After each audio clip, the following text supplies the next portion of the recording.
Ya. Talo fatu le pa ia male malu fo e tātou au mai moe le nei aso. Ia. Te wai po rolonga me kako.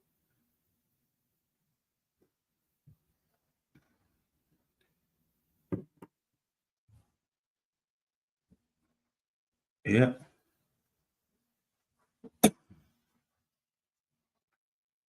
Ia. Pa malo atu. Pa tai le nei aso po le nei fo ia fiafi. I le anga leima le alofa o le atua. Ia te tonu o pa amanuia tātou le nei aso. I au tātou whia ngai e fo i le nei aso i lotu wa ia saa ke no fa manuia lo fa longo ni aso le upo le atua. Ia fa tai fo le nei aso ma ngai fo le maftanga le mato. Da wai fo le nei aso i sauninga. Fa tai le atua i lona upo sa pa la ngai na le nei aso se tasi fo o na sa pa pena. La ngai le nei aso. Ia nei fo ia sa na pa ile mato lo tu fa tasi ia pa manuia fo ia le nganga i le nei aso i le mato sauninga.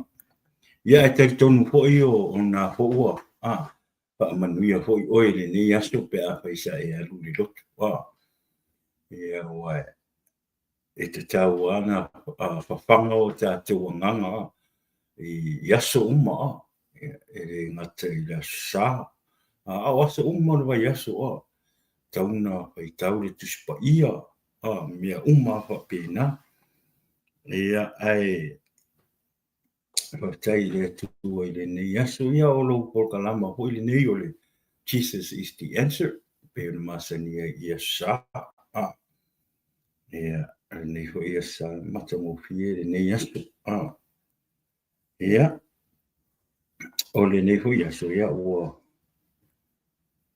i ho isinga tuinga le titi o le tātou po kalama ia e mana tua o le sa o whai atu wha pe o ai o ia la unga i lo mātou i lotu ia sa ia o saula ia o nau tufo ma o wha marosi ia e pita o no le na whai le mātou tu whatasi nei aso ia le o le ala o wha pereira le nau sau ai fai sau wha marosi le nei aso ai fina ai fina ia patalo fatu tina ia palitua po ia tangi ile nei aso ia ai papai ai le tua le nei aso ile ngolua fo le anganga po ia le nei aso le matu sauninga ia ia le tua ia ai afu malo uso lutelu malo uso o le memari o le tau o kausa ule wha mai mai o kausa wha mai mai o le apo o wha mai mai tinga o le hainga kusala o le nga uma me lolo ia o le alai mau ai luma lipi o i musua ia ale o kau kalunga wa makan kau sa kali wa makan kau sa kali wa ia ke kongo e le manga o le tu e vai ser mai ia o le ala i ngule le vai ki polo le vai bela mar ki polo ia ai fa tai le tua ina ni yaso ia fa talo fa tuai le tatou mai mo le ne yaso i lunga o le Facebook ia mai se le YouTube i le ne fiafi mole share tātou pokalama I lunga Facebook ma le YouTube. Ui, maroli se fua manguia ele isi au pele pele I le faku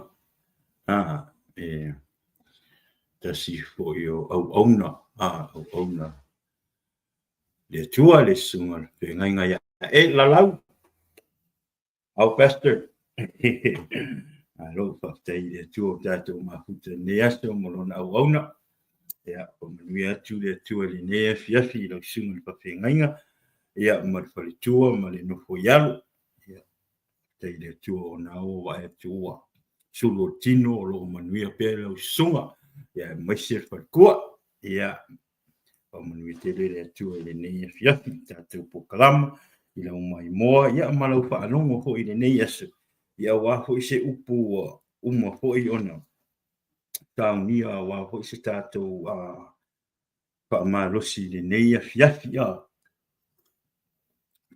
o le anga ho ngai po kalama o ele I loku le sa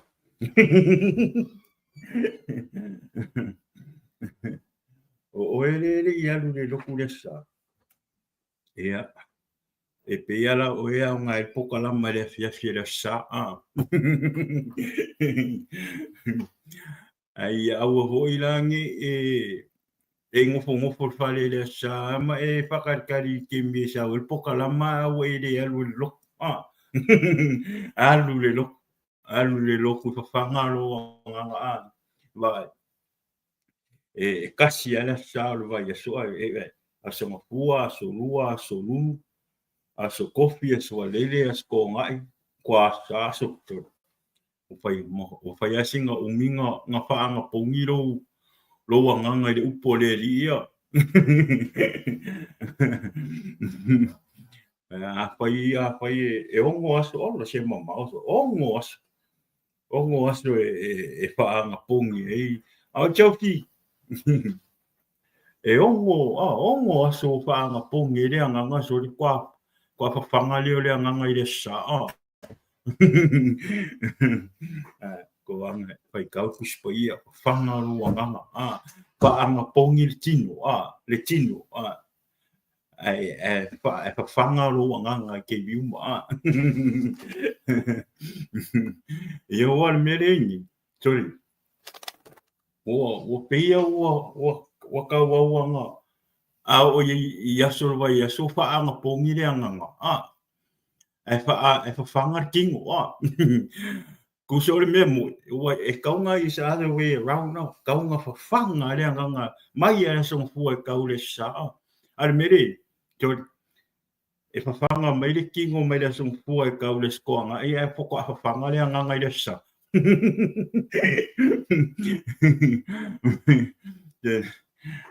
pa mori kako wha malusi kako wha malusi pai kau kispa ia pai tau kispa ia ma futa I le atua whanga roa nganga kusa le mere kusa o le mole mai alea mole mai alea nganga mai la song fua whako e wha mea la ngā o nga attack mai le ki a poro tole o le vawe nga e la vea pia o nga tuma mai o le ki a poro e sea e hoi a ngā le whawhanga le o e mangkua e ma onga ngi le tua le tino pia e ma onga pia ua uma whailo mea ka umawha o le mea o ia e umai fua e moi o makua I vai kingo le whawhanga o le kingo le fula nga sa wati a poro e ue e moi e moi se makua I ngula I mea o ngai I le whawhanga inga le nganga e ua kakau ia ga ko nga whawhanga le nganga iaso uma o ranga saule ki a poro pe e mea fua ia e ngoro kong kwa whiriki wa pe ki a poro monga mai le ia wai te lo kako Shinka mai mea ki a poro e ume kako pa'u kako pa ise le whawhanga inga le nganga o le tua le whawhanga lo nganga I le upu o le tua iaso uma Al mere fasi pobi mai ale so mo fu ai kaule. Ngo wele ya sa. Kinga mai kai mia ke sa we fa fanga ro nganga ai le upo le tua. Nga uma hoi lai e saulu whare, koe whawhanga hoi le kingo, koe whawhanga hoi le kingo. Nga singa mea, singa manatu wa, singa manatu wa tu watu yo o tafa a. O lea nganga ka poka la maa whai o oere ke whanua rongo mai e le whangaro. Nga sau mea lea songa fua kau lea sai kiri alu loko whawhanga roanga ya. O lea nganga poka la maringia fia fi mo kango kumako i whawhanga oi le upo lea tua. Amen. Ia e kake e tara sua fe anga lima. E mai e mo. O le mea mo. O le mere o ka kaunga o le mere kusanga le aso sa. Ke leo ka ngaka nga le te leo ta taunga le aso sa. Nga le aso sa e whaanongo rongo e le upo le tua. Ma whai tau kispa ia. Ia wale mea mo ia. E ia no whai ate. E le ma whai ona o tau tala tu se me le ia o e no uolanga. Nga au tau tala atu le me le ia o e no uolanga. Kusa ua upe pelo atu. Ua upe pelo atu. A le ngatele. O le whaong rongo le nganga o le tua. Pena ua sa u masangi e fo i le me lea. Mer mea hoi ngale sau mea lea songa fuaru whai ngā luenga. Kau ua le se ua lele. Malolo le sko ngai koe malolo koe male sa. Ai le anu se loku se sa. Mo e wha soro ako. Ma koa i le aia se ngā lala i le upo le akua. Kusa ma koa i wha o ngā inga leo langa i le ki apolo. A le ala waka sau ngi le wha wakanga. Le wo koe awira ola mole di. Tore ke whai aku ia o le mere e pe wa lea pe a le whai kaur kuspai. E o longa wha aku muinga o le anganga o le tua. Lau tala sa o le whai atu. O le makua i. O le makua i ke wa ai e ke wa lea pe a le whai kaur kuspai. Ke aru e lisi ke mea ke wha alongo a kele la wā pe o whai kaur e kaur kuro kuspai. E wo e kau moe wenga le ke i alo koe ke e mai nunga. E koe e wha waua. Le awhi mai lea nganga whai kau. E whenga le so soangi mai lea li ia o e kako sawadinga. Pa mori. Awa ngi i whai olo malusi kako sawadinga mori a kua. A kako mai lea li. Kako wha alango. Kako wha alango i lea kua. E whe so soangi mai le kako sawadinga. E awa ngi i wha peo wa kako mai lo wha alokanga. O kako mai lo wha alokanga. Ma kako i loro. O roa ia Iesu i o kako o langa. E re koe ila sisi me koe kako poli. E re ai wha mole. E whaile kako part. We have a part to do. Kusa o lea kua ngā ke whioso ang o Iesu na te wha atumu ia te oe. Oe. E tango whailonga luenga. Pai kau kuspa ia. Ka karo i lea kua. Anga kongi ia. Ma fuka i lea kua ia sa uma. Awa don't wait for Sunday to come in order for you to go listen to the word of God and feed yourself with the spirit of the word of God. No. Ele ngala sa pa ngala song pua. Aso rua. Ma whai oina e usu ka au ki alu ki whainga luenga. I whapenga whai loko anga i whai kaure upo lea kua. Lau whai aku sa awa, o le kele o lau maa fuka le kuspa ia, a le kua. O le kele whainga le laka mai so soangi me o le tua ia te oi. Ia le tua. Ia, o akau. Whai he aku le mea, ia. Ia le tua, ia, o le tatu wha malusi la le neia ia. Pe ono whai ia.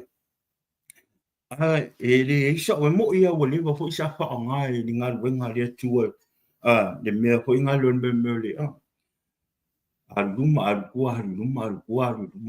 sa fa nga fo ile li ke mi nga fa pe nga ia ai malama tele la fianga pa ia o le tua a fa ila e te fa longo mai le ne ia pe ini mea ia fa maliat wa pau me o se suenga pau me o se suenga wa pau fo ile o le ilo ai au le avea la le miana mo me o le ala titi ro fa tu ile tu le o lo te ilo mo si la fia Wang enga lua me le nganga o le tua ina watu le upu wa uma po se wha ma losi wa uma ona o staunia.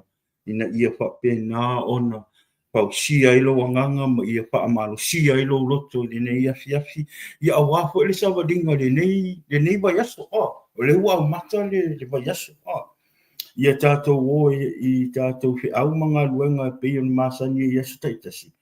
A leo wa ia le upo le tu e wha amaro si e oi ina ia e mawhai o na te e le fili o le vai aso o se vai aso te le fitu aso lo aso ia e whaisina umi ia e te taula o na tātou whanga o tātou anganga wa e se aso ma whaapita au le maua e le whaape tutusa uma aso ma whaapita au. Every day have a different le ngango ka malo le sile me le no waru le ia ka ko le pe yo wa ka ko le vanga le ia wa a pe o le fa lu mai ke vanga le le lo waru le o le afe me o le so english ai o ngalu me le nganga pa ie kala o e ngangu at wa kwa APC straight on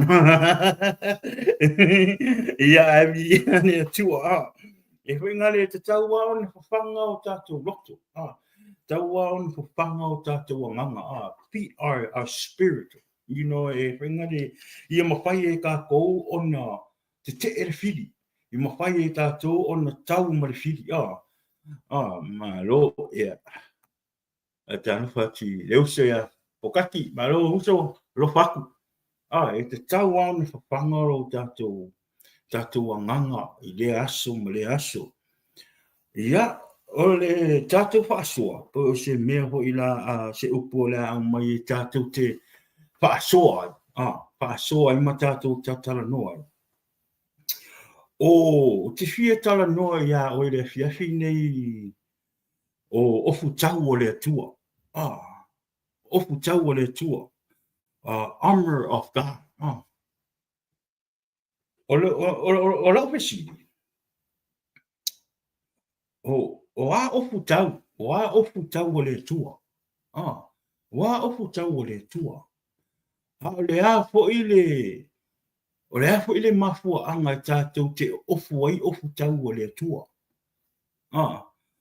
what are armor of God and why we have to put on the full armor of God and what's the purpose o le ale tāua o le a fo ile mafua anga ia o le ala o nai fesilina e tuina si tātou tātala noa i le mafuanga e te tau ia i tātou ona tātou ofu i ofu tau o le tua e po o a fo i ofu tau o le tua o lo tala noa mai le tu o le a fo i lona tāua o le a lona tāua i a te oe ma ia o le tātou tusi whaitau o le tusi lela a moa mai i tātou tala noa mai ia le na o le tali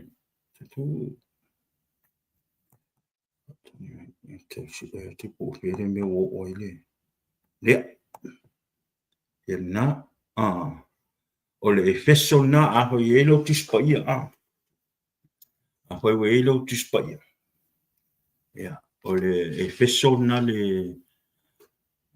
Ephesians 6 po le efeso e ono lona tau po ono fai upo se fulu se io o le se fulu ma le fitu ia o le na le la o mai le tātou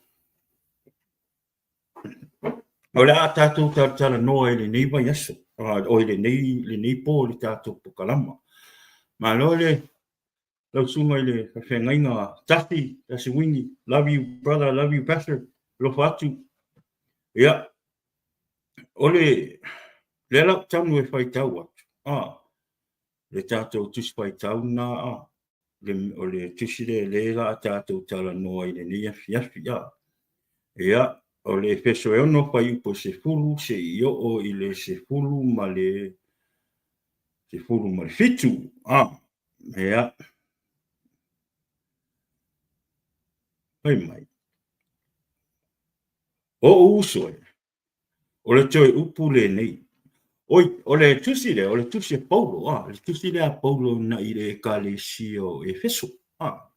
E la tātou pai, tātou tātara noa i le nei a fiafi, pai mai uso e.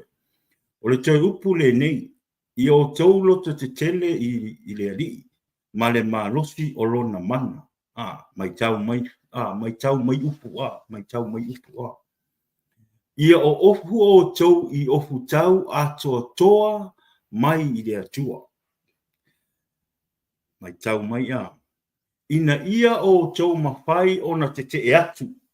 Ina ia o tau mawhai o na te e atu i le tonga piti o le ti apolo.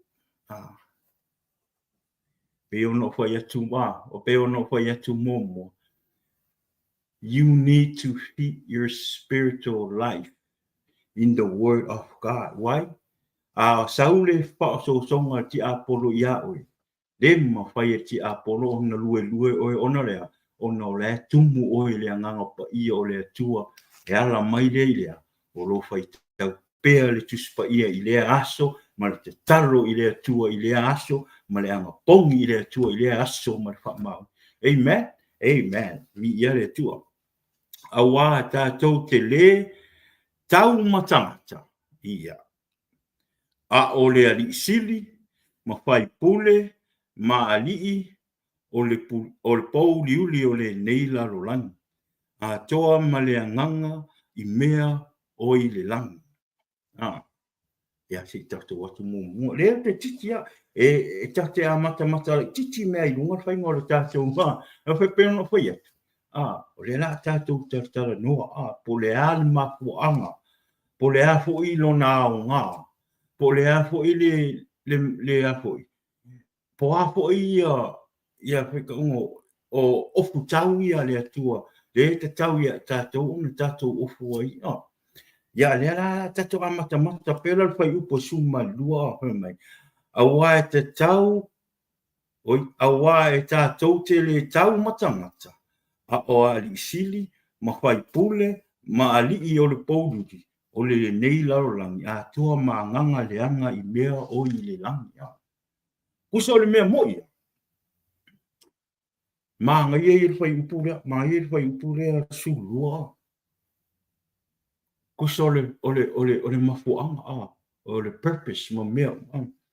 Kusa o ofu tauni. There's a reason why we have to put it on. E whakatau, le la tau te wo ia a lela utala ngoa mo atu lai le mea le whai upu e suma lua. Wai le whai mai tātou te le tau matangata. E alu ngei lai whapalang. Alu ngei lai whapalang. E le maa ngai e whapalang e whai upu suma lua. Whai mai le suma lua. Whai mai for our struggle is not against flesh and blood. Make mai mai kau mai o lona winga pe mai flesh and blood e kau e kau ro uso po se o lo inga your first cousin po aia e kau o tino mo a anu your flesh and blood o tino mo a anu o lala fai mai o le taua le tātou te whai, taua wha le nganga. Ere o oe moro uso. It's not about you and your brother or whoever that close o lo tino mo ano, tangata. Kusala. O le kaua ka kou le whai, o le kaua wha le nganga. Mai, ki a polo. Vai e reo ngau sa, whamolmole ri e ko kere vai ngā sa kangi ri. E o langa sa kangi e pei e kau whai vai ngā wanga le mea kamalo. E la au small potato, e la au little bit potato, e la au big potato. I whai ngā vai ngā wale whai mai. pe mai tātou te tau ma whai pule. Wia. E rongo winga. Pe wa ai whongo a pare menge uporu. Wa mo me whai pule Rongo, so le o ki mei o vanga sa kangi whai lako whai pule. E whai whai o lako whai mai, ali sili. We vai na o i ka le kap te kau ia so uma. So le ring ka mai ka ka fa mol mol me o ke fa ko. We e ni ra ka ko ka ko fa al ka la ka ile tu. E ni re ka ko fa al ka la ka ile ku ai se. We vai ka ngaka, we vai ki, we vai va nga sa ka ni re ka ke fe tau ia so. So le ring ka mai ka ngaka fa mol mol. E fiu mai ro ka malo sa ka nge ka la mai ang ka mai small potato nga ka fa e pingi ka ko wai lem fai. Ya. Makaronga o mai anga kamalanga le ka o fai pule o ali silia o kamalanga o mai le la veira o li e ka ko le wa makanga kau mapa fau le me le ka kau nga mapa fau ma me le ka kau o ngai fai e o ko lo mana tu fa pe o le e tamu fai e se upu fa fai ngo fie se kulo wa le afim pea e tamu whai e pule i lo ora. O tanga te tongu a ngā o ngā wo mai ia oi. La wali i ngā lau whai pule O angi me ma mawha hoi ngā lele ke whaalongo o whao so soi oi. E re o kamara i ke a sākangi ngā o mai ia oi. O la wali ia. O la au whai pule. O la wali sili. Mo o kamara pou lili. Ngā o kamara ngā lela o mai mako me ke kelenga. Me Love fai mai maulo kai mai maulo kai fai o makua. Tell your parents you've grown enough. You have your own life. You go pamole moleri. Tātou mātua. Tātou arorofa i o tātou whānau. Tātou arorofa i o tātou whānau.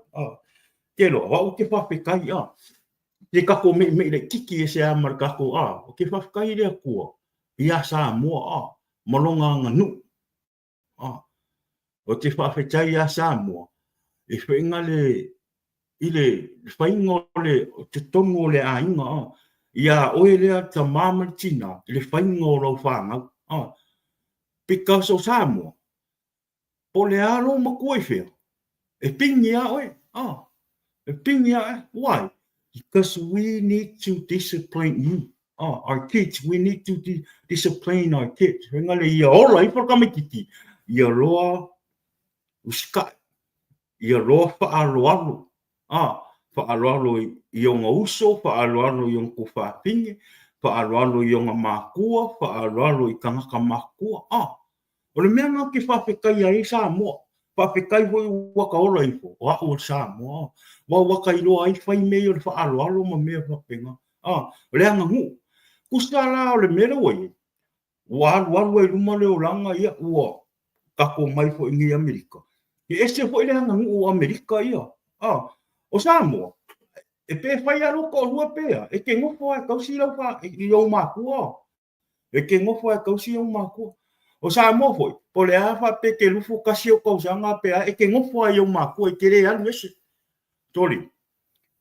O le hanga ngu o Amerika. Suvaru lo kausanga kuli e kuli ese ai alo you're on your own. You're on your own. I remember 18 years old. You go find your own. You gotta do your own life. I remember akai. But once you marry, you move in back to your mom and your dad. Makwa ile make sense. Anga ko inga miosun. Ne makwa ile make sense. E lei pe a whainga whai aro ko rua ngā e ora i o mākua e kere i anu whaf. Ngā e ngofo ai kausi o mākua maa. Are mere, so le su varu kausanga, so le ai kuli. Go, you're on your own now. Oh, mom, dad, I'm 18 now. I can do whatever. I'm going to go now. And then why one day you got married, and they moved back in with the husband, or the wife in the, back to your parents' house. Well, it makes sense. Yeah. Mea ngā koe, hea ngā kako whako ko awange I wha peo wa mako I wha kako pāng. Wai, you know what the Bible says, kala kuspa ia. E re fai mai se kala skus pa ia su valu lo ko sanga ngai se le mo lo ainga mo mato no se longa wa fai lolo to lua fai lolo to lua wa there you a married man and a married woman. That's when you leave your parents. According to my knowledge, that's when you leave your parents. Admire, so le su valu ka sanga ngalu ra ia fai solo le oranga nga ngalu alu au fai ko lu le fai le oranga ko mu in ma ko lu nga alu aku cinco ai ko sa wa me le make sense me ke fa kai ka ko matua ya au singa fa tuanga ai o tatou whanau au ko ine o tatou nau te le tutuli o tatou whanau you know no ke mingi Ringa le puti mai lau whanau te mine o whainga tāre o ranga ia awi ia le tua tau rola ia I lalo le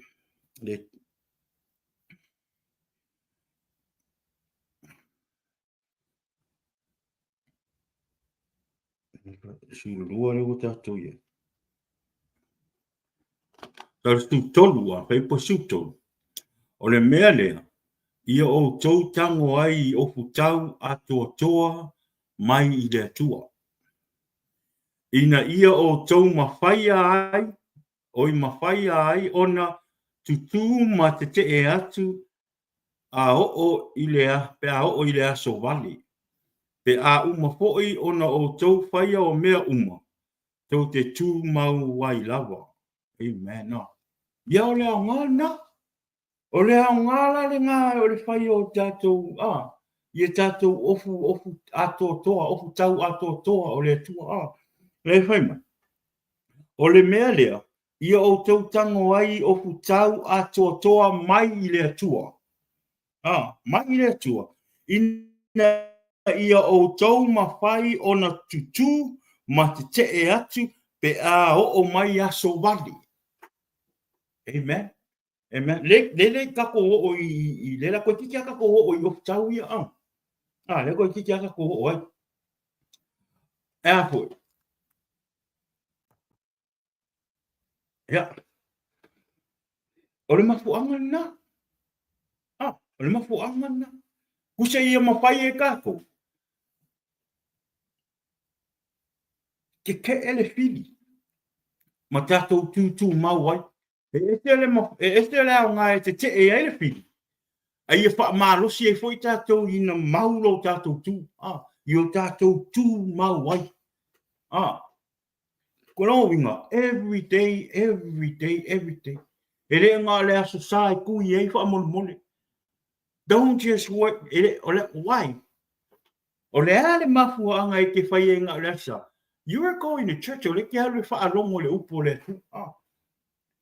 O aso e te tau. Ia, o te re whai atu ko ila a woro fua. No. Lo ke whai akua. A wha peo ngā le aso sāi ke kui ai ofu ato toa. Ofu tau ato toa o le atua. Toi. Lo nganga lo waku ale loko. Ngai koe sauwera ia koe kalaia. E haru sauwea e ala ia rua ia so akoa. Ia pingi mea ki apolo. Aru I le mea. Ni ai, we have to wear it every day of our life. Ai sea. Ngai re o maro ro fili. O le sau ia te oi. O le mea te whai atua. This is what e whengare o te whitara noa. Oi te me tupu e whale tongu ia te oi. When something happened to you, whatever happened to you, o ia ke kakalo. Who are you praying to? Are you praying e ke kakalo I le akua? Pe kakalo ki apolo. Ia wanga me e mutu e ofu tau o le atua I aso uma. E mutu e pawhanga le anganga le upo le atua I aso uma. Ai a kupu whaala vela. Ngo koe wawela I inko e kalo I le akua. A le ko o mai le akua whako le au mai le atua le me whai. What you supposed to do and what I supposed to do. O leo. Ofu tau o le atua. o me kupu mai leo lang. Fa mole li o ki a polo ngai mafua. Ia wanga me ele fa alonga ile tua mo fai ngalo le tua a kupu fa blame. Fai ngar ki a polo ngai ko apara ia ko kalo le ku. Please don't use our God don't use him like that. Oh. You are using him. You using our God. Mole li ele o se kangaka a loko a wo. Ya alu I ko alu fa mole li tong. Aua ke whaiere ngā kōranga is. E ki ngā ele kua. E ki ngā ele le kua. Ke whai ako le umi oro olanga ole. O ngā ngai kua bangoa le kua ia oi ma. Le kua bangoa le kua ia oi ma. Whaamole. Pangaloa nganga. Yato uma. Pangaloa nganga yaso uma. Le tātou te tau wheturi uma. We fight our own battle. I have my battle too. E me o leo te afoi. O te, e whenga le tele na whaalabe lawe me ti apoloa. Ai te loa. O rau te iloa le tangata o te wha moi iai. Oi, Iesu ke viso. O Iesu ke viso. So o a mea o mai popo ngai lo kako wolang. Awangi o kako ngaro, o le iei le kua soifua. E le aise mea e whainga tā I le tua. Jesus is the answer of everything that we go through. E le ai whaise mea e le mawhai e le tua ona le mawhai ona ia whaia. O isi teime. Ai me le tua o le ai whainga tāu tātou olang. E le kai me ko me le li ko inga ka mai kahanga. Ka mai sasa ngai sasa oi whainga le ia whaakongu oi. E ele kai me sasa mai le kua oi ka mai sasa ngai. O e makua ka ko sa mo te minga asasa whaia. O ngai kuwha pelo di ma a sasa le lua. Ele kai me sasa mai oi le kua. Inga ia whaakongu oi lau mea ngai whai. Peila wa pa ele nga. O ngai sasa le kua ia. O ngai sasa le kua ia. Le ua. Koe fia inga I lo o ranga e koe au mai koe ofo aku leo ranga mo le kua. Ya, o ia al mafuanga na. That's the reason why we have to wear the full arm of God. Yeah, vi ia le tua. Saulola ia I le la te wha tau te wha upa suma tolua. O le mea lea, ia o tau tango ai I ofu, tau atoa mai I le atua. Ina ia o tau mawhaia ona tutu ma te te. Wewai, tu ma te te. Atu pea, o I yaso vale. Pea o yaso vale. Pea uma foi ona o tau whaia o mea uma tau te tutu mawai lava. No, ngai uma. Vai kala mai. Uma. Po apa pita uli mai. Pa pita uli sau ya te oi le te mile. Au ma fai ona te. Na lai fai mai man faswa ipu na mai. Tu mau wai lava. Ku wai lo le papenga. Fa ma lo si e lo la ia. Fa ma lo si au to popole sisi me. To sau le fili. E sau le fili ngai ke ku mau wai pe. Ngai ke ku mau wai pe. Amen. Amen. Tau lo le fai po su fa. Su ma fa pe. O le nei. Ina tu mau ia o tou. Le la fa ala watua. Le la fa sau. Por tato fosi. O ai of. What are God's arm. Po a ofu atotoa o tau o le atua. Le la fa sau I amata mai I le pai po se pulu man pa. Pape o le nei. Ina tu mau ia o tou o fusia o tou sulunga titi I le faa maoni. Yeah. Le mua na. That's the first one. Sulunga titi. Ka o sulunga titi.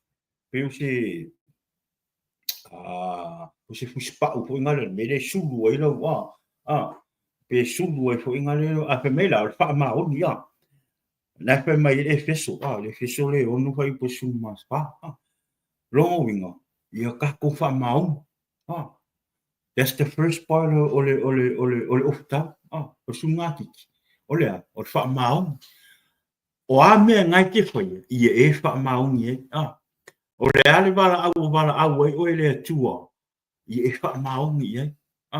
O a fo i kōwhinga o le ekalisia, po se kōwhinga o ngā luenga, po se kōwhinga o lou ainga, ia e wha maongi. Wai, e o wha kastian me o le tino. Ma le tua le anganga. Ai e malosi atu lalo sawa le tua le anganga. Le tua le anganga. Pusa o le tu wha le tino. O le tu o le anganga. Ia e wha maoni i o tō whinga i le li. Ia e wha maoni i lo wara au wina i le li. Ia e wha maoni i le tua. Ia e wha maoni i au fora. O i le tu o le tino. Ia e wha maoni i le tofi o nā tofi ei oe i lau ngā luenga. Ia e wha maoni i lau wā mo roto lua. Amen. Peia e ko peia e kau ai ku peia kau ko kere ga ko e kau pa u kamare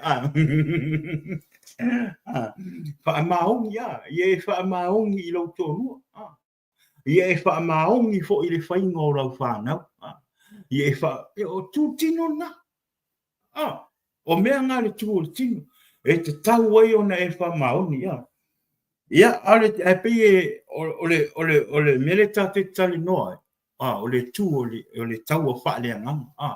Le sunga titi o le au wha maoni. Sau lora i le isaia no na whai upo e. No isaia se furu maritasi. Whai upo e lima na wha pia mai.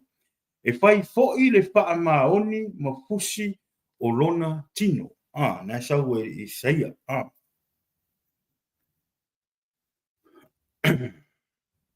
Ya, saulole i whai upu e se furu ma le... whai suma pā, o le suru ma le lima, o le lato e wha umatu le whai upu suma pā, whai mai, o le nei, i nā tutu mau ia o tau, o fusia o tau, i suru ngā titi i le wha maoni, ia o ofu foi o tau, whai mai, ia o ofu foi o tau, i le ufi pata o le amio tonu. I le amio tonu. Ea, o le sina. O le sina vaenga o le ufi. O le ufi pata. O le mele ufi ilo whaka. Kamalanga.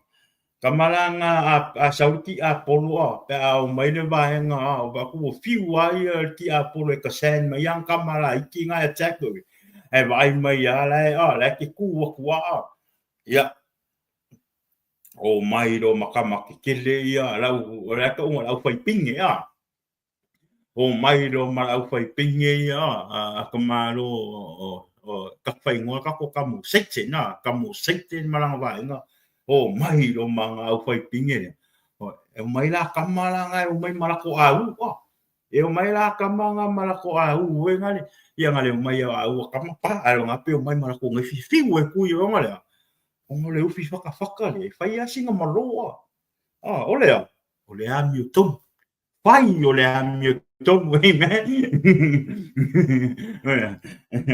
e ko ke le ya ka ko e wo iskemio ke pa u ai ngale ke le iskemio ke re ka moi fai kama li si le aparo o fu si ja o fai o le ufi whaka o le amio tom ke le o kai makwa i mamao nga vai ke makwa i mamao ma le ri ia makwa i le ai se lo foi le ri fai le se me le ya al nisina paro ofu tau a toto ya o le ufi pata o le amio tonga sa wela i saia lima iwa Ili saia ni maiva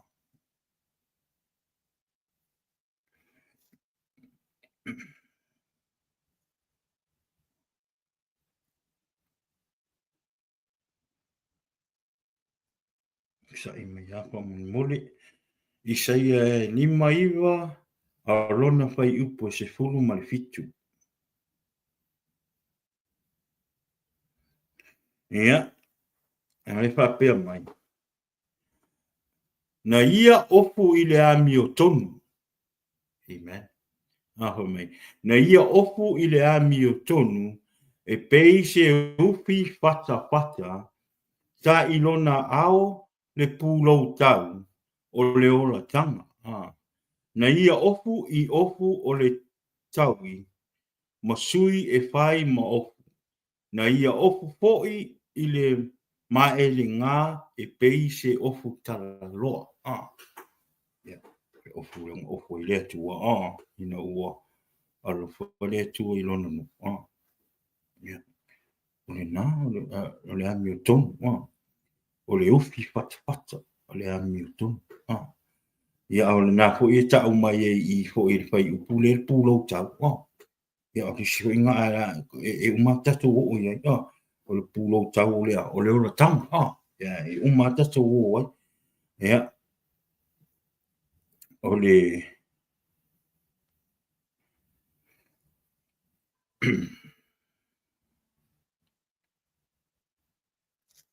ia le tua. Ia o le whai upu le whai upu le o tātou o ia. Ia whai upu suma lima. Tita fia. Fia wa enga o fu le o tātou o le mua o le surunga titi. O le longo lua o le ufi fata fata. Le la tātou atu longkolu. O le longkolu. E whapere sau le whai upu e se funu ma le lima o le tātou tusi whai tau. Whai mai. Ma ia wha se vai ina o tau vai i le sauninga o le tala le lei o le hile mu. Amen. O le ale pai, o le se vai. O le se vai. Le whai mai. I te tau o na wha se vai o tātou vai i le tala le lei o le file mu. O le ala file mu.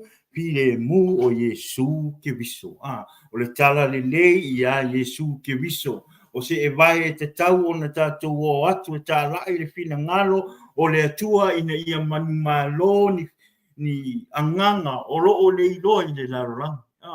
Amen. Yeah. Wa te tau. A whai o ngau o le wankalai pe o a ua. E le o le mea mo ia. Fokua o se e ai se e vai o le fokua o se e vai o se e vai le fai mai o le tala le nei o fide mu. I finally wear it.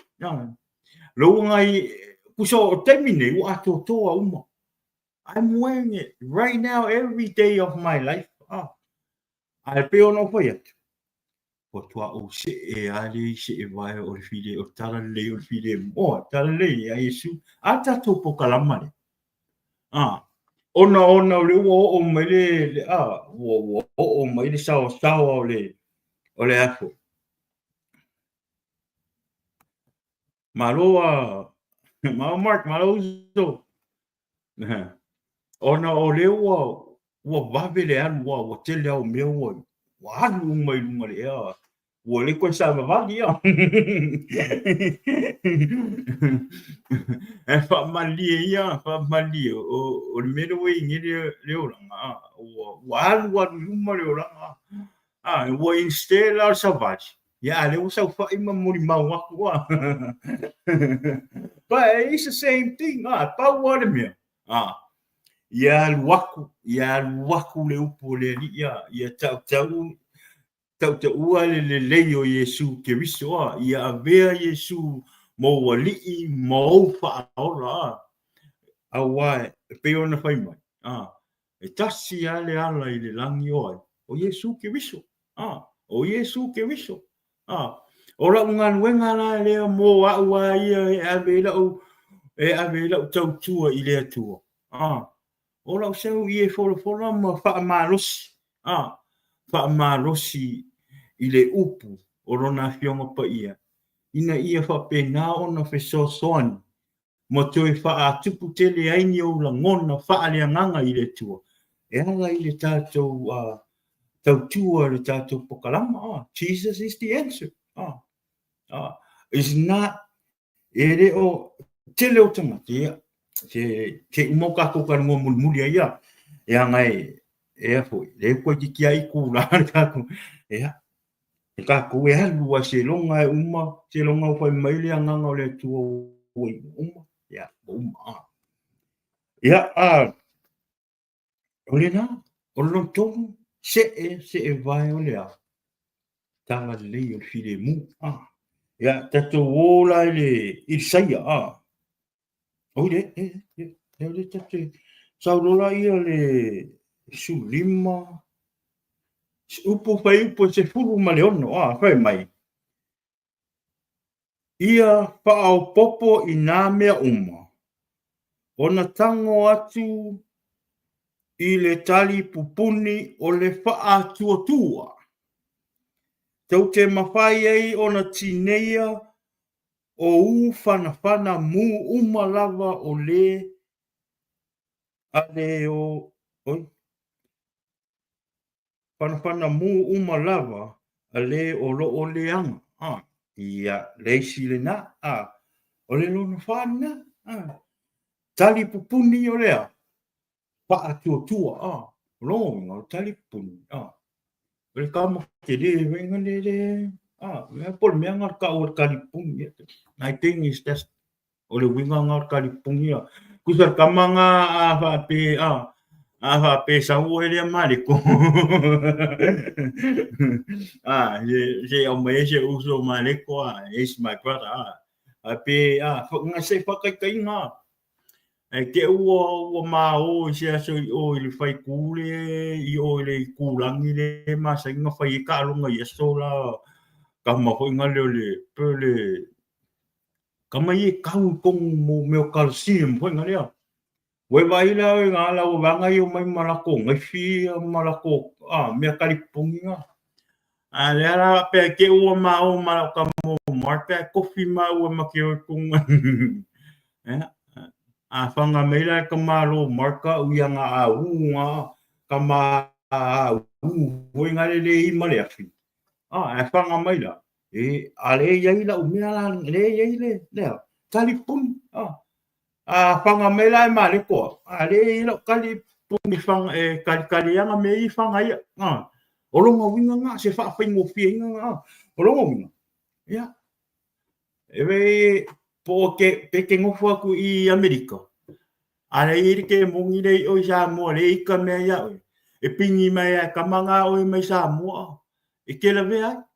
Po fe ale mo maore mea ia. E ke la vea I whanga ahua la uli inga. Ia oe le tali puni le atua. O le wha atua tua. Fiu. E fiu la ufai pulea maali sili o. Ale ali inge o sakan. Kai le vea. O ngare. O ia te oe wha tua I le atua. O ia te oe wha tua I le atua e te so soani ia te oe I mea lava o loo mawhati ai oe li taimi nei Tele I o me e whainga le wha matala ina I le wha tua. Tele ia. Tele I o taimi. E taimi e o mai a nganga o le mai. E a nganga o pe si mako ainga le ewa maua si mako ainga le furu. Ia o saufa he o lima te talo I le tua malo wha atotua. Malo wha atotua I le tua. Whamanuia e tuli e le tua le suafa o Iesu le anganga o le mai. Ia wesi. O le anganga o le talipuni o le wha atotua talipuni o le wha atotua. Ia. Tato wola I le mua le Ioane.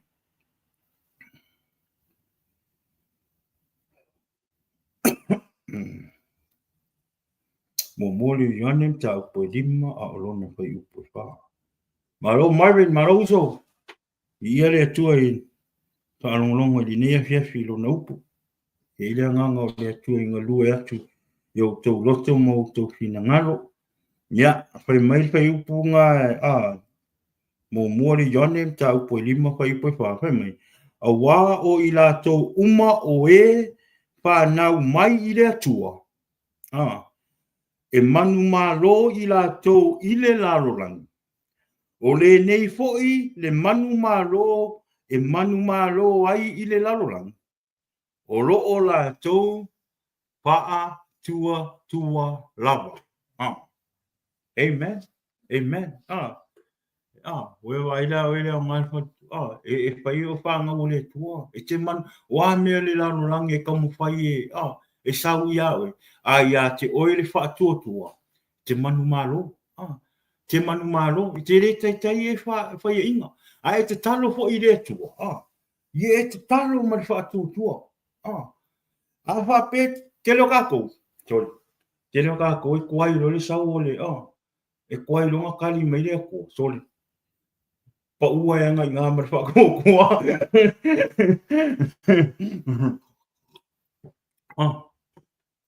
Pa ua e lo mara whaatua I ngā I le vāra le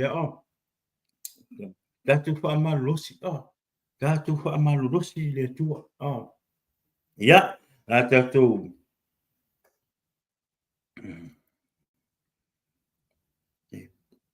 E feso. Pai upure o tātou. E la tātou o le whai upu e sfunu marifitu. Ia whai upu la nā se sfunu marifitu.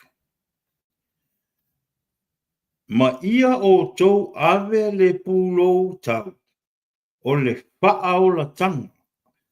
O le wha o la tanga. O le pūlou tau nā o lea. O le pūlou o le wha o la tanga. O le wha o la tanga. Wha o tanga o le tua. Ia, sau e lola ia. Sau e lola ia le kama mulmuti. Kusal mele we. Lo ia ilo suru ngā kiki. O le wo ia ilo ufi fata. Le wo ia ilo se e vai. Lo wo ia ilo tari puni. Le wo ia ilo malo pulo. Te tasi ala le mea. Le lau ta ua te whapea.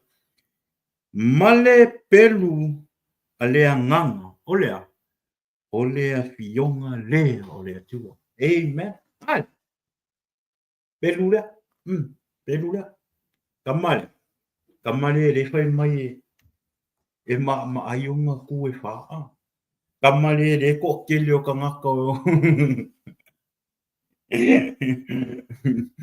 Kamale le kele anga ngau la vea I fo.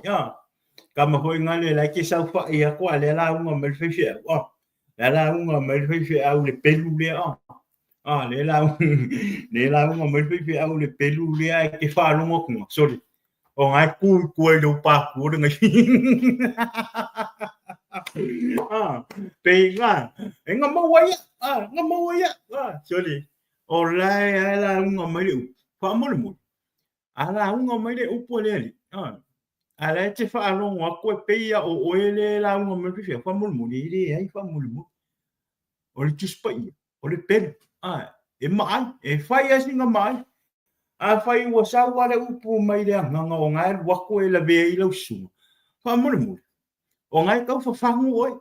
Ngai kau whawhangu oi you need to wake up. E leo whapeo la unga kule upu o sisiku langa whapeo lowo. Langa no. I just realized. O le wakupu ya. O le au ngā o le tuinga. Le wo. Koe sawe koe ave lolo I reri. Le wo koe sawe koe pa sao mea ngaka alo ye. Sa le te tau o na uta alo. Le wo ngufua. Le au ngā le maai. Le au ngā le maai o le tusire. Le au ngā le maai o le launga ina I le tua. E lona au whainga ruenga I sunga I whawhia ngainga o ao I kokongo e kalesia. O lea nganga. Lea. O lea nganga. Lea. Ale mori maurea. Lea ngale maai o le peru. Lea ua o te sauai. Lea ua o wha amalosi. Ma o launga ina atuai. Le upo le atua ina ina ia nga lua le nganga o le atua I lo loto mo lofi na ngalo ua lava loa enough is enough o te tau ona lava oh my ana fai le atua ia te au molo o langa molo ai e mawhai fo'i ona e whaia. There's nothing hard for God. Lei se me whai ngata I le atua. A whai la e te whaanono, pe ono whai atu. E le mawhai ona o tala ngoa pe tau atu le suafa o le rii. E le yo o ilo o rang. O a mea no o ilo o rang. E anu atu pikas.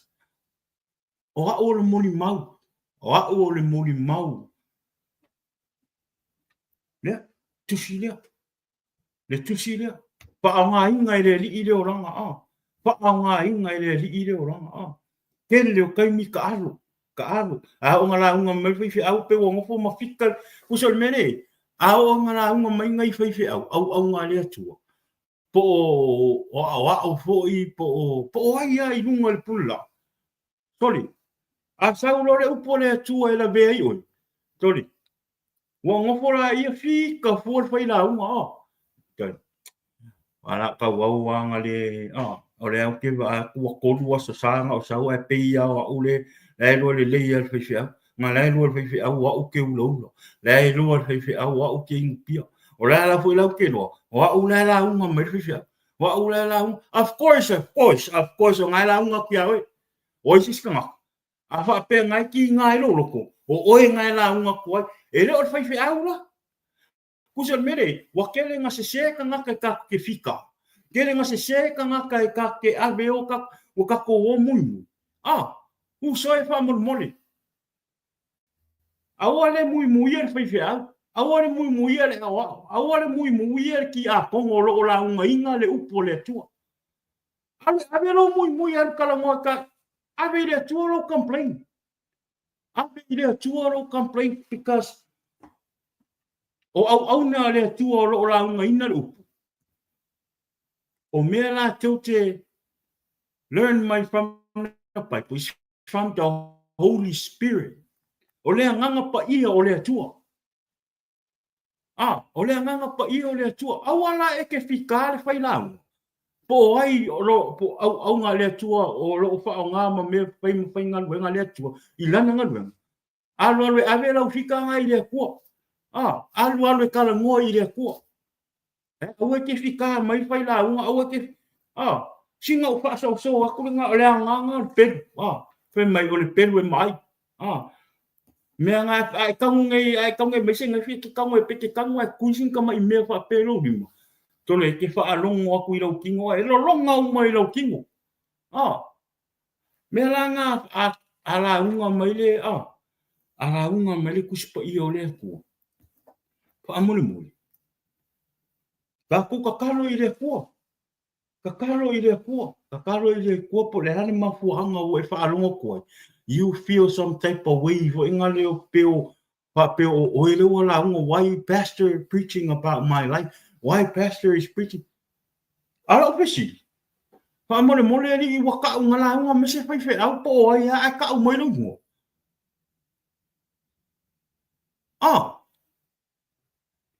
ole ponga le nga ka ko ma ka ko lo kala sa o tole ngo oi fo ilo ka ngo oi si kai mie awai kai mi sole sau fa ia kua so se lo kua nga ulo kua tole okay la kulo se aso sa me se la ri aso venga le peo le fokwa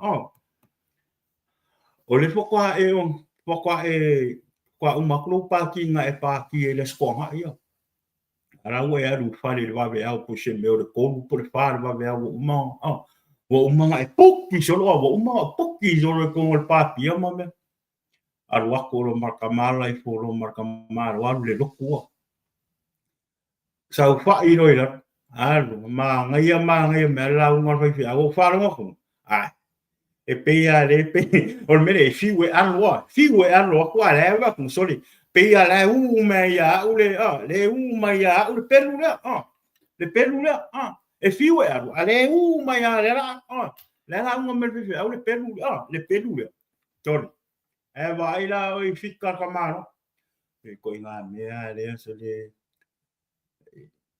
le mi fai fora u lo ia pala mi e pulea u no o langa a u alua u ke u pulea pa o ia pa o no ele a ma si se pule mai o me ye o me ka ko this is pa mole mole tangwe makwa i o omi mai alo love peke pa mau ngia la kala le fai wa ke ka ko ka peke e le kai misa there was a time na ela ko se lo ko ke fa lo wa ko pe o e nga sa wele la nga na kala sa makwa i press mai alo love ma lo like ka wa me mo ia e le fa mo le ri o le pelu ma ai so le ia ole fionga pa ia la de ole pelu la de e le ku fa le ma kamala le fa nga o ia o nga ba ia ku ke kele sa o ki apolo le pelula le ke sa ya kamanga ole oso merki le ki apolo e kau fa ala vela ve mai a ia pa kwa ya de mau fa ya ko ka kalo le ali o mea u mai lo ko kongo ku spa yengi ele ai ma se me kongo ngi ku spa ele fefes ele fefes ki apolo o ma kwa i fefe ki apolo e angi mai a ko ki apolo kero o ku spa ele e ku ye ke mong o le upo e kuli e ke mong o le upo e wha malo ro e le mai o le ane mai o le mai e sau mai le anganga le anga wha mo le mori o le anganga o le mai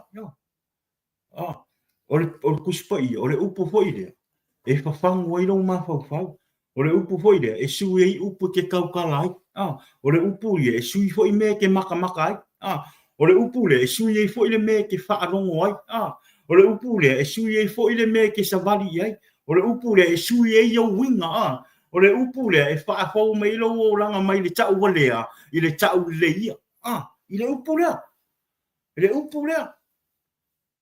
me ngai fai ngoi le upu le o le upu le o le tusi le o le pelu o le pelu o le upu o le tua o wai mai e mai au peki ese ki apolo ke minge ia waku atu au so meski apolo o ke peki ia upole ri tu al mo uma finish done finish na kara sta o ale fa o le nga le pelu le tu bi ia le tu ia o ofu tauna o ofu tauna o le tu o ofu tauna o le tu o le sungati iti o pa maoni o le ufi fata o le ami tonu se e vai o le tala lei o le file mu o le tali pupuni o le fatu o tua o le pulo tau o le ola tanga ma le pelu o le anganga o le atua o le a fionga lea o le atua amen o le a fionga lea le atua te loa ha on sui mai ro o langa i o sui nei le a fai o ise me o lo o pa nga ta i lo lo ola fa leanga o tuai ona e sau e ave lo ola i le tua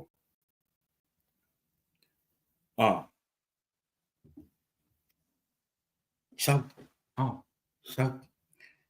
sau e ave lo ola i le tua te fai atu e o nai e le bala au le tua i a te oe i lo o langa ai le ngata i lea o lo ai o nai puni ona o ngai e mea nai fa ala bila i lo o langa e fia manuia i le tu o le tini ma le tu o le anganga i sau e ave lo ola i le li o le winga lau tala i le tu o le tini te le me fa manuia mai le tu e a te oi i lau a inga i lau ngā ruenga o lau whanau o me papa i e iau lima e manuia o me te tau tala tuai e manuia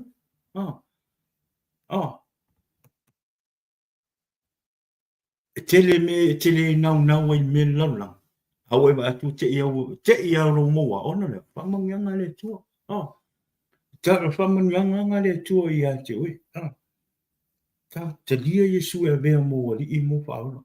Awa po ine e vai. Don't compare your family to a different family. Don't. Awa ine e compare inga lo a inga I leisi a inga. Awa po e kampai e wha tusa lo I le whainga o lo a inga. Mai whainga o le a inga o lo uso po o lo tofi. Whai ai oilo e a inga. Whai ai oilo a inga. Tuu ai oilo a inga I luma o le atua. O e te reiro.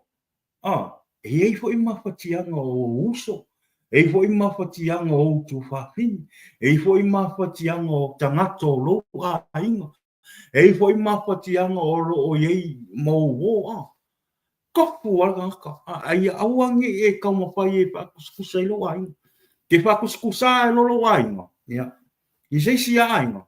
Ia o le nai tupo I le whale tonu. Awa fo ine e wa ai atu o manuia mai le a inga. Ai le o manuia lo a inga. Awa nei. Tele nga o isi tangata. Tele nga o isi tangata.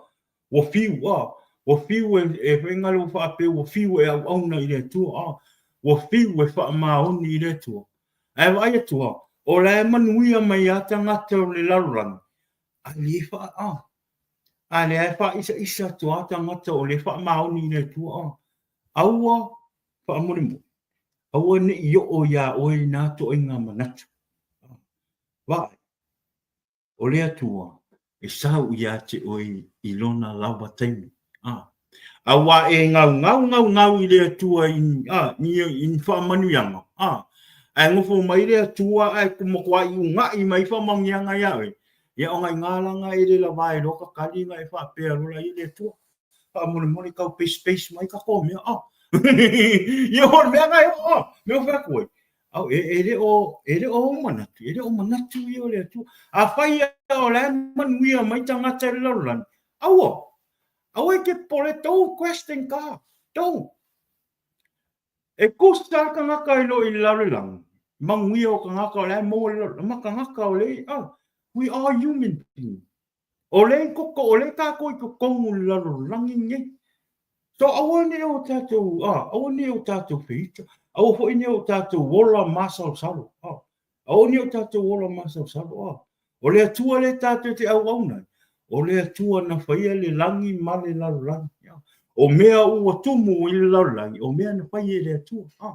So awa la ke wori. Awa ke wori. Ke roa. Ia hao waio. O ke rei loa ia oe. O hao waio. O kere koe kai o koe popole ni me mo I laulangi. Lau kara sa o. Kusa e kai kusa me e ke ngau I le laulangi. Me ke mau me laulangi. Ma le o langa hoi ngale pe alu. Hoi ngale kampai e paise me ia. I excited e lo loko wa.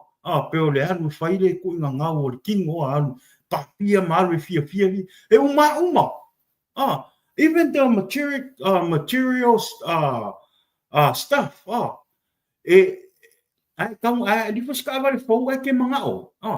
Ke lora kala ya. Kusa ai whakaua ka vale fo ngai. Pe kasti a kau sanga umar manga I lo vai. Wai pikas na lai e ke vai koi. O lai e kami koi la. Ke vai koi o lai e kami. You see it every day my lord malo wa.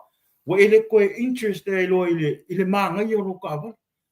O mea ngai mo le whengan le la rong e ke fiu. So why waste my time? Why I'm wasting my time ke mga o ye mo le me pe alo ke lo e uma. A le ora tu inga tu I le tua. Lau kala sa o le pe e ke oli mai ya ka e e ke oli mai le o e ke oli mai ya le fiafi e ke oli ya le po Ai o voi langa e sau le fale e manga va me ki sau le se me ai o le faia se me ai e o ale oli lo.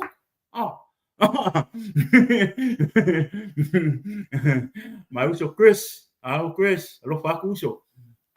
E o ale oli lo ko pe o ka ka fa ku muinga ile nga le pu. Se pe ki sau a pe wa ko su loi ku la o e fenga venga ki sau fale ngale.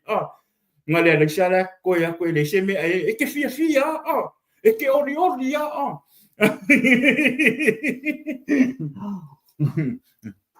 e ke oli pe o fai o le ola au na ile tu e ese fo ile mata ngo fie ese fo ile mata ngo fie o le ave le ola ile tu pe ono fai ele lei e au ngā me tātou te moa e au ngā me tātou te moa ma o tairis auso e au ngā me tātou te moa e au ngā te reo fai atu mai ngare le anga aia awani o tātou whaatua tele i mea e alwaru uma.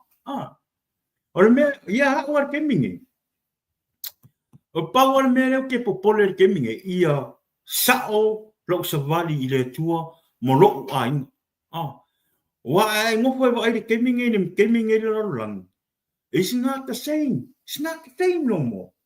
O mea umale sa le kuspa ia le ua fai mai a tupu mei o taua ma mea wapenga o le ngai loa ua lakta e mo iang kako la hiki mai a o le mea le kako whaalongo ai o le mea le kako whaalongo ai ua fai te toa le toe pio mai o isi a leo te fai atu ia te e sili lau sa uni pia pe ua le vanga pe ngai le tiki mai a le a ua ko se furu lau whaangau o le a ke whaalo sa uni pia sa uni pia a ele mo wasi tianga ma le fio mai o le o Iesu a e maliu e li o mai me ia e maliu o e iai i le faa o le tama ia e maliu o iai le anganga pa ia ma le o e talia Iesu e vea ma li i mo faa o ia e maliu o e talia Iesu o avelo wola i le tua e le fai longa fesiri e le fai longa fesiri lo waru i le lani pe a fai ua le alfina ngalo le tu o mai le vala au ia te o ia le i fio mai a Iesu ma pe a la kusiki anga a le wo e mau i le tu le pawala lo me fai keminga kusala nga wo e moe ma kwai e moe we le kere ko usi se fai nga luenga le a wo e moe pawal mere ke moe ke mia e lui ai lo tino ia via le tua o sorry man via le kala sa o ke ro a o nga fa mangia le ku i ro langa mai le oli ya le oli e ke mo wa i ro ke ro a e fa maungi le tu a e fa maungi le tu e fa maungi me foi le tu ia ke ro e se i mea le kua o i le mea sa e se i mea le kua o se i mea ku uilunga i ku uilunga i ai e maku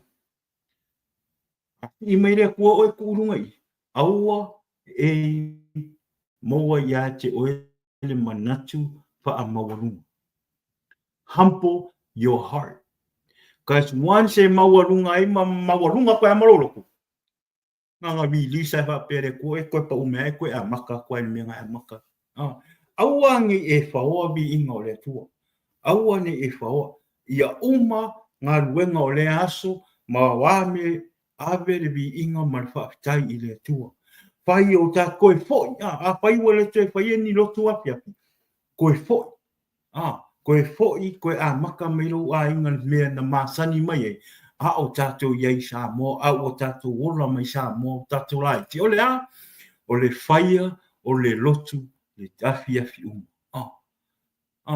aua ne ngalo le vi inga ma le whaapetai i le atua i afi te me mai a mai fe au manga luenga o le aso ma le aso aua nge ngalo wai e kai mi e kuso le ka pe feo pero kala le sfifi au mea uli ngangi pe fi au afirika le mako whakasinga.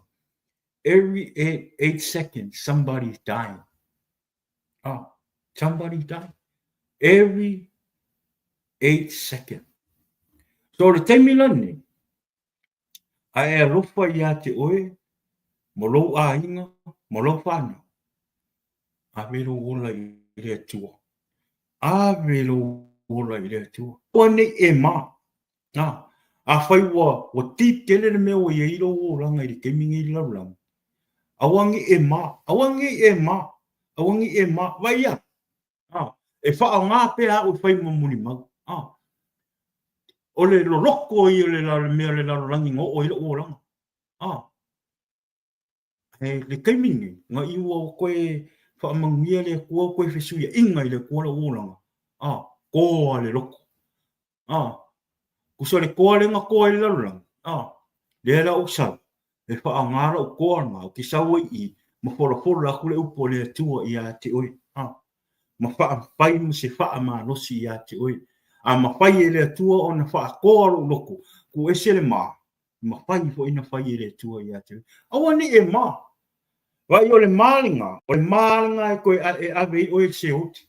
Le au whai a kisa awa. O le mālinga e ke oi se oti. Sau. O akana ka ngaka i kau whai mai a uso. Kai mingi. Ma kwa i fiu. E angi se o ngai a uo le. Le ai whai le mene o le. Koe kau ma whai e koe. Bring back mai. Leo ranga sa uola. Pe wa ula mai a u leo ranga. Uso. Pe ango whai ako. If you are talking mess about me. About the life I used to be. I'm letting you know right now, in the name of Jesus, don't waste your time to talk about me. Why? Because you are talking to the dead body. Ngai ke kala ngoa ka ngaka wo mali. Wo le ele le fuefu o sialinga nga wo ko fo ele mar parpala. Ka ngi kala ngoa. Wo fa fo winga ele tua. Wo fa fo winga ele tua le ola. Wo fa fo winga ele tua. So po le ala pe ke ula mai foi ngale ma uso. Ele lei foi la le ula. Mai ka mo. Just kidding. Ka ula mo me fa maria. Ele lei ala ula. Ai ei lo. Ya, awangi mai maua ro kai. Awangi mai maua ro kai. Ya wale foi merkara kusia. Awangi ka ale, awangi e mga ile vale ngai ke oea. Ke oe vale a ko mo. Ngai foi a sa o mrisho e a nga ka le uno le vale. Ya vai le vale ke o. Ya ele ka se la, wa ka le. Vai o ke vai. E ke sa moro ula ngai ke ula ya o ke se sa o i poleri. Par me umai. Oe, lo pa ya sa wa. O le pet. Me le o pet. Amen. Yeah, I want to ma. Se tato so saudi awa fo inge e ma o nga pe o mo i sa o le man e fa sa o le o le kala le because no o fa lo ngo i me fa pe nga lisinga me nga fa inga le nga ka fa pin ka ko saudi o nga le vai fa inga le ke o ula mai o ya ke o fai o mamea ula fa inga le o fa so e vai fika ka ko kama le palau vali e vai ka ko o kala ia e fa le nga o i o mo fa e fa inga le o ka sa o i o ka poloka i o sa i le ali ia ai nga o pa i le nga pa i o le ko ia o ma fa ma malama ma ko e aven ko fisu i ngolo o ranga mo te tong i le tu le ala o sa o i e la o ko ma ho fa pe ma kwa fa vale ale me nga o ma fa o ya le ala ke sa o ko i la nga ko po e venga le fa ma lo sia ko ngi ya me fa ko ka ko mai awangi o ka ko ma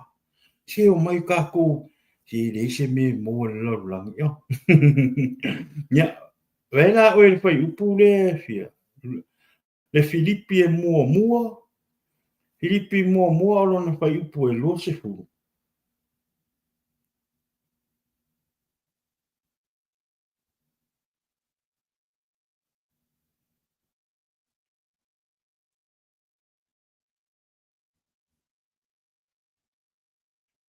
e fai mai le Filippi mua fai po lusu fai mai e tusta ma lo u fa ana wat ma lo u fa moe ko fa lu mai e tusta ma lo u fa na wat ma lo u fa moe ina ia o le le ma I se mea e tasu. A ia o matua wha malosi wha a pei ona o whaia e le au noa. E wha a pea foi I nei ona po. Ina ia vi ia ai te riso I lo tino I le ola po o le oti. E ia o e lo le tua. Wo e whaoraina. Wo awero ora I le tua. I le koe o ia o se ma.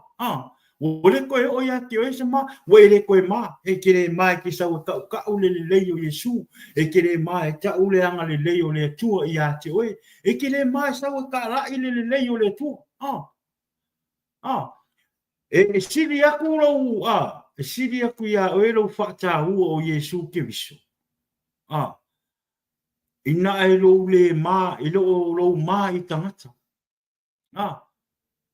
O tangata.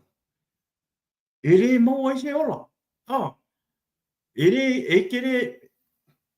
kere alu le ola whaavavau I kangakanga I ke mai.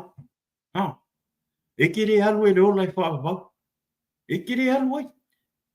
Auange e mai e ke sau. E ke po atu langa o ilo ulanga. Po afo I me o ia. E o ke ma. O ke ma. A o nganga lue a kule nganga le kua ia. E pe e alu I ka la ilong finga. Sorry. E whai a koe re o ia o inga langu. E vai a ku fo I o. E ko kele whai a o ie. Ie. Maka mai. E ke lore mea mo ia. E ngā lua ele a kua I o wonga ke mai. E ngā lua I aile a kua. Kusa awa ai mai o wo ia o I le o langa le o ie. Mo meo real friend. E ngā lua ele a nganga o le a kua. E loa ia. Kamit mo kala kang au wofe mea. I'm proud of you. I love you. Ma lo arfa ma lo si. Vi ia le kua wo sui lo ora. Wo le leinga e la. Paula lo me fai. O lo kangu lo. E wha ngā lo muli mau. I wha ngā suingo lo langa e le tua. Ina ia wha pe nao na sui ai o lato o langa. Sui ai o lato o loto. Ai o mai e ave le ola I le tua ma whailo na whina ngā. O ngolea.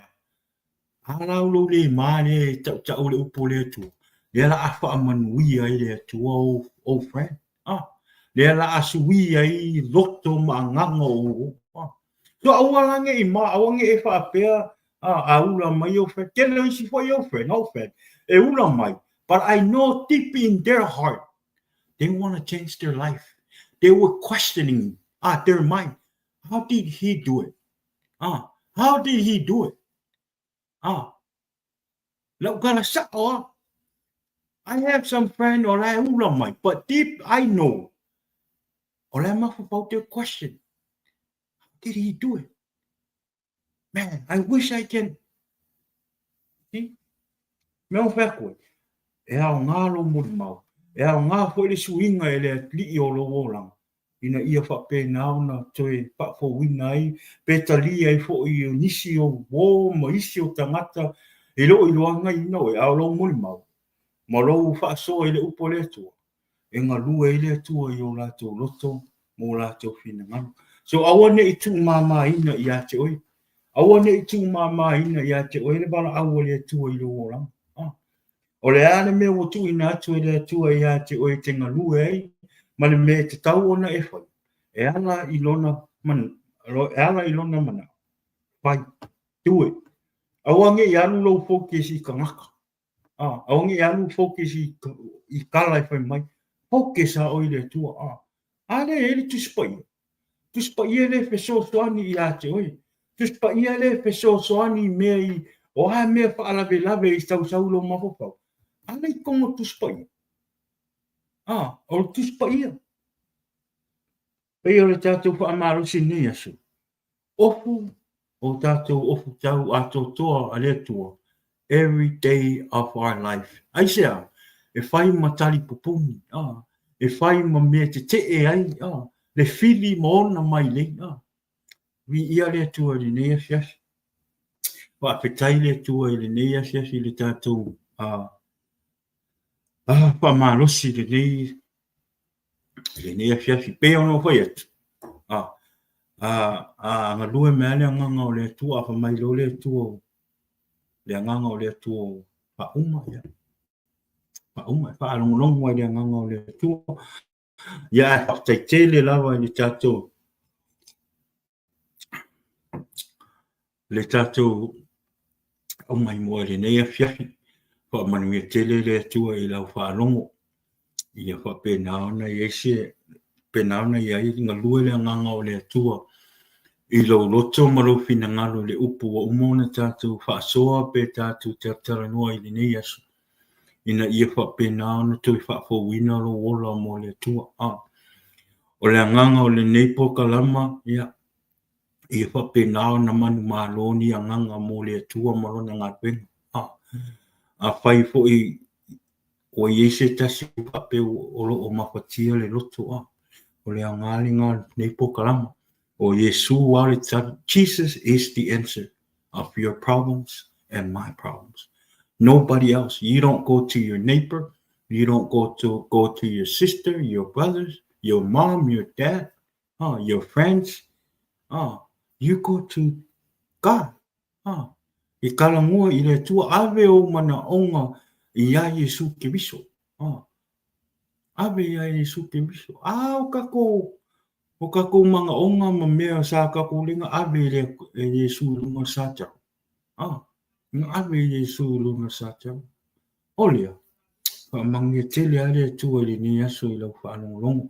Pa manuia le neiva yaso i se au mga ruengo le neiva yaso. Pa manuia ati foi. Le Jesus is the answer. I nei pokalama i mo o tau le nei aso. Yeah. Malo, Mark. Telinga fia whaalonga usto, malo lawa. Yeah, malo uso whaptaibi ia le tua. Yeah, whamanuia po i le e ate oe le uso. Yeah, masile pol tua. Yeah, male o fuialo. Whamanuia ate po i lo tau ngā ruenga o le nā. Tau ngā lue po i le nā. Tu o le tātou atu. Yeah, le tau ainga rotu. Whamanuia le tua, ia ile anga le o le tua. Whamanuia tu foi le aso whapitai. Kusa o le askofi. O le kako pokarama le askofi. Ia leo ke lo o le aso whapitai. Ia e kako whai me whaalongo. A woa kua le aso wao le askofi. Ia kauang whai kako pokarama le askofi. Ia a oa kua le askofi ua uma. Haru a kako pokarama. O le ngau o le ngei pokarama. Wa peo fea o sketch o poka lama ni o le asa ma le asa tofi ma le stona sa asa tofi ma le stona ma le asa for radio la o le asa o poka lama le asa for radio o poka lama o whainga le mori mau o tupulanga o aia se mga oe e fia sau i runga e whainga le e whai le mori, whai sanga mori mau i lunga e ta uno le anga le leo le atua i le whesuia ingo lo o langa. E whai anga e vidi mai, aiken e saurunga tāko pokalama. Inga ia a vea lo mori mau. Aunge e ma, aunge e ma, e ke maroa. Ka se rei loa e. O ngai musu akule nganga o le atua i ate oe. O lo mori mau, e sui e se o lo o mata mai. I'm serious. Awangi avea loma. Pekakelem, if we don't know each other, but you have a testimony, you know the Holy Spirit is speaking to you. You need to share your testimony. E hao ngaro lo mori mau. Ine mea ngō o ilo o langa. Ine e whainga le whaamoro si e se kangaka o le the same life where you used to. Tō pokalama langa i that's what lady. E koa kasi la se usole ia aunga o tuatua ngia po i o ainga. Ia o lo e i maua se ava noa i le asafarado. Aso lady, ia. A whape te ua o le asafarado ni. A mo se ava noa ia. O na avaki ulola ia le polkarama i le aso lady a mata ina i le usole. Lana ia fo I moli mau. I te mea sa o ilo na o langa. Ina ua mai le o langa sei le laro langi ina ua tui wala au le tua le o langa. Ea, ale ngate fo I le o ungari ia, ungari la iti ia, poka lama ngai le spoliti. Mo ungari la iti fo I ngā wenga le pe soani fo I isi ungari ia. Ia, le stona. Ia, tatu poka lama masangi ia, le stona. Ia al tatu po kalama na o le aso ngafta o le aso tofi ma le aso walele pe a tau nuul po talama le ia ma le stona o le aso na fua ma le aso lua ma le aso lu ia o aso I tu mo a inga ia tu o tuala no ia o aso ia o aso I sa ni ai le upu pa ma lu si le tua ia ma le anga poni fo I le nei pokalama ina ia le mana o le atua I lunga pokalama ia e papatai tele lava papatai le mai mo mai le nei aso ia tele le atua manuia le atua I lo whaalongo le nei aso papatai fo I le mai mo mai ma paatasi mai ia pui le atua le nei vai aso I lunga I au manga luenga o le atu pia ngai neva ia se ia ma fa manuia atu le pokalama I le aso whaapetai I o tātou paanga uma mo tātou a inga. Ia moa se aso whaapetai fia. Avere vi inga mal whaapetai I le tua pei o le nae e te tau ai o na avere o tātou whaapetai I le aso whaapetai o le tua. O le nei foi poko la mo o aho I lo live to I Hayward California in the Bay Area if you're in the Bay Area if you're in the Bay Area and you need to find a church to go worship or to go hear the word of God the address is on the screen. Our church is in Hayward. In Hayward, if you're close by, we have Samoan Assembly of God. Rejoice in God's vision. Hayward, Samoan AOG, and our address is on the screen. So if you want to come and just fellowship with us, we welcome anybody. Titus, man, thank you, Tess. Manguia le vaiaso uso, manguia las patai. Yeah, ole tato addressing if you want to come and worship and hear the word of God, we welcome you to come join us. Our main service is start at 11 o'clock. 11 o'clock to 1 p.m. But if you come early, like at 9 o'clock, our church doors open at 9, and we're gonna have breakfast until before the service start. So come and join us this Sunday, and we like to welcome you. It's not about the church. It's not about anything else. It's about fellowship, and it's about worship God and listen to the word. That's all that matters. Amen. Ia pa manuia tele ale tua I le nei vaiaso tu mau pe I le tua le viinga ono Iesu. God bless. Ia manuia le nei vaiaso ma le aspatai. Love you. God bless.